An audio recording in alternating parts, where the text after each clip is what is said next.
Hello everyone, welcome to another one of my Leetcode videos. In this one we'll do Leetcode 690 employee importance.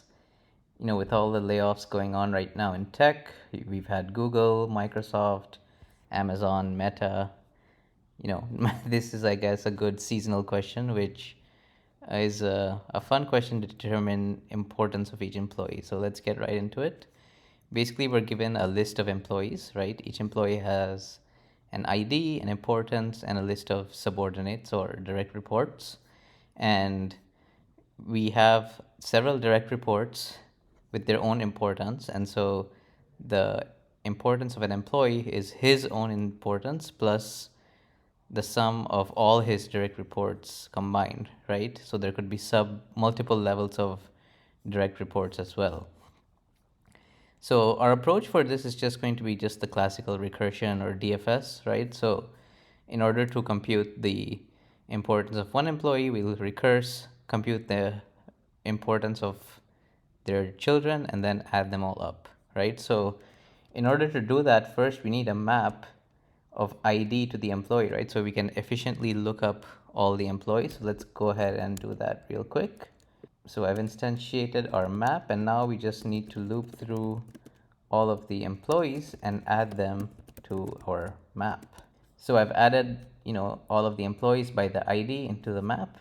And now we'll create a recursive function that will actually do the recursion. So we'll just do get importance.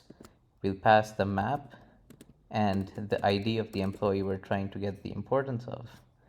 And here is the signature of our recursive function. We'll take in a map and the ID. So first we will, grab the employee from the map that we're trying to process.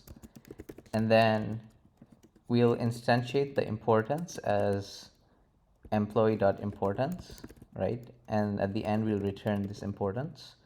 But if the employee has subordinates, we will loop through all of the subordinates too. So let's create a loop.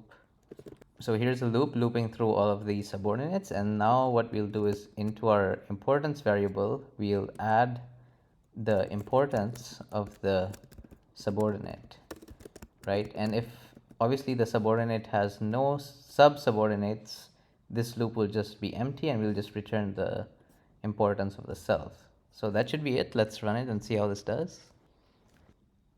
Okay, we need a return type over here, so let me just do that real quick. That will be int, and here we need to return the importance. All right, accepted. Let's submit. Perfect. Thank you so much for watching, and I hope you enjoyed this video. And if you're working in tech, I hope you survive the layoffs. And if you don't, I hope you find something that's much better for your career. Thanks so much for watching. I'll see you in the next video. Cheers.